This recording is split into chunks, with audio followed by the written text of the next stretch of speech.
following video deals with educational metamorphosis. It's good. Good stuff, coffee.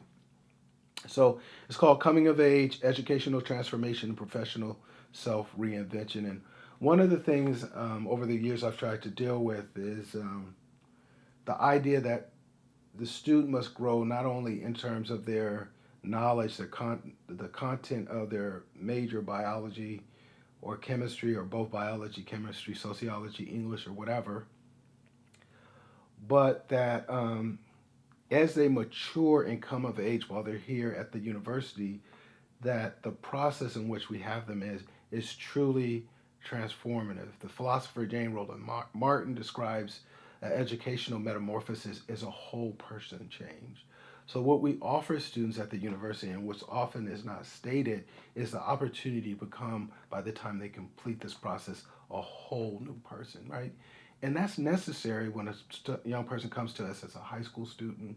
And even though they may be very mature and very bright and very responsible, I don't think anyone would want a high school senior for a physician, or the person would remain the same person they are when they came to us to be their physician. And so I hope that my hopes for this video and assigning this task of making a video on educational transformation and professional self-reinvention is for students to develop an intentionality and a lens towards forming who they are becoming and who they want to become as a future healthcare provider. And so thinking about the kinds of activities and just their own identity and reflecting deeply upon that, and then being intentional in engaging in a way that they're recreating themselves in an image that they think will be a wonderful dentist, doctor, whatever.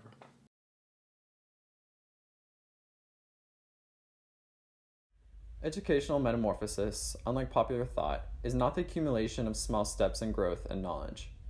Jane Martin defines it as something that has changed the way we humans talk, walk, dress, behave, view the world, and live our lives. In other words, it has utterly transformed us. Martin speaks of this change as something that is radical in the way that it actually changes one's identity and is brought about through education. These changes are both outer dimensional and interdimensional. In one effect, this change is personal and focused on your inner identity. In another effect, it is more of an outer transformation that Martin calls a cultural crossing. Martin speaks of an old Greek myth of a man named Pygmalion. The story of Pygmalion begins with a man who sculpted a piece of ivory into a beautiful figure of a woman. The statue was so true and so beautiful that Pygmalion fell in love with his own creation. When the day of the feast of Venus arrived, Pygmalion prayed to the gods for a wife as lovely as his work of art. Knowing what he truly wanted, the gods made it so that his statue was brought to life. The most typical understanding of this story is that it is a story of love or of creation. However, Martin pushes this understanding to something more. Martin chooses to read of the story of Pygmalion as a story of educational metamorphosis. Through this lens, Martin writes of how this story reveals that education has transformed almost every one of us from a creature of nature to a member of a human culture. It discovers that a human life is a series of whole person or identity transformations brought about by education. It is important to note that this metamorphosis is not restricted to one particular aha moment or a sudden change. It is also just as possible, and perhaps more likely, that this change is a process that takes place over time and to the result of that process.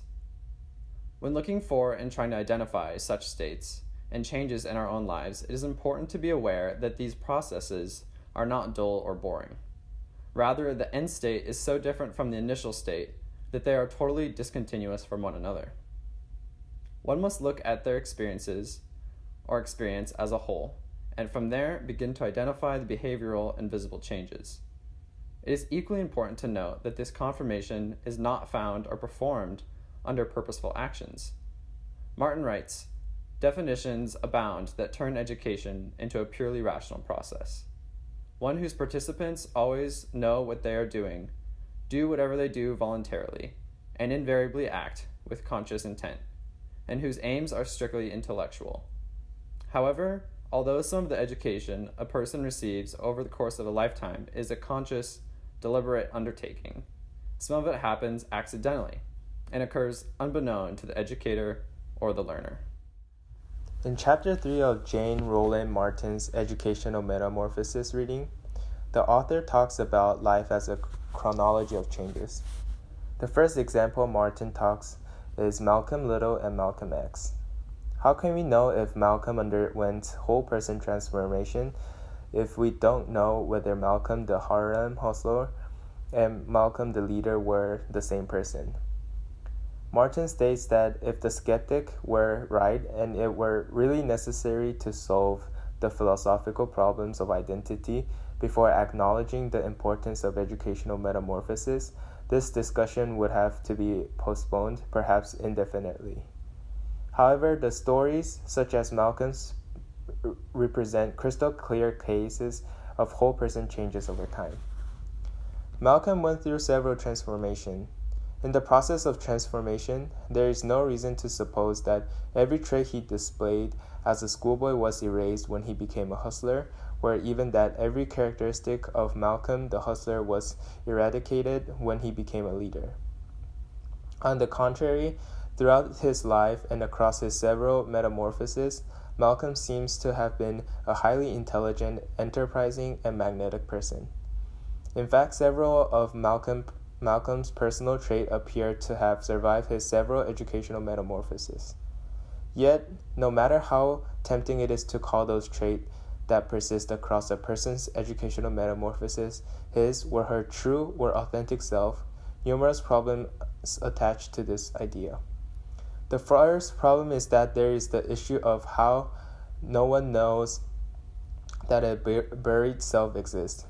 When a person undergoes several metamorphoses, there is also the question of which self represents the true or real self. Specifically, in Martin's case, is Martin the schoolboy self truer or more real than his hustling self? Is leader of black people self a more or less genuine self than the world citizen self that was revealed shortly before his assassination? In the light of these complications, judgments about the success or lack of educational metamorphosis may seem daunting. Yet, despite the complexity, they do not differ significantly from judgments about whether any kind of learning has taken place. For a third party to decide if incremental change has occurred, he or she must look at a wide range of behaviors, both past and present, and must be willing to alter the judgment in light of new evidence. Professional self-reinvention is an integral part to becoming a medical professional. In a research study conducted by Joachim Olin, they discovered that personal and interpersonal dimensions such as self-esteem, self-image, professionalism, and professional self-image are all attributes to determining a professional public image. They interviewed a variety of nurses in order to come to this conclusion. As prospective health professionals, we must have the existence of a personal identity as a prerequisite for the development of a professional identity. This includes the awareness of personal resources and limitations and one's own individual perception of him or herself in the context of medicine. The development of this professional identity is a process of balancing between external and internal attributes of professionalism. What Olin means by this is being able to self-reflect on aspects of compassion, competence, confidence, conscience, commitment, and courage, because these will lead to an assertion of one's preemptive thoughts about their own abilities. However, the most distinguishing feature that they found in nurses or medical professionals was the feeling of being a medical practitioner as opposed to working as one. Maintaining a positive self-image as a reflection of the professional identity is a prerequisite for a medical practitioner to be able to have a strong and therapeutic relationship with the patient. Olin asked the general question, how are these identities originally created? These frameworks of personal and professional identity all tie in and originate from the person's experiences in general, in infancy and growth, in autonomy, in initiative, and in industry. If these are not as essential to identity, there will always be a possibility of strengthening identity and abilities to reach progress only through exposure of the professional medical environment. It can also be reinforced by internalization of the knowledge, skills, norms, values, and culture of the medical profession through socialization. However, when one's identity has become fully developed, the professional identity will be reflected. This will create a development in professional identity, and ultimately, one's professional identity will remain intact even if the existing role collapses. In the same sense, a medical professional's personal identity may be gained by studying his or her professional self-image. It allows patients to get a glimpse of what type of personalities are underneath the professional image. The most difficult aspect to developing a professional identity is being able to express it at an early stage, because new graduates are expected to be competent upon graduation.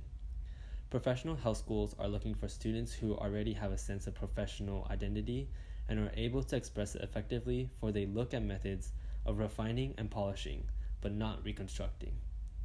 As students in the PPHS program at SPU, we are all undergoing our own transformations of identity, both personally and professionally, and the best way to cultivate this maturity is continued self-reflection and exposure to the field of medicine.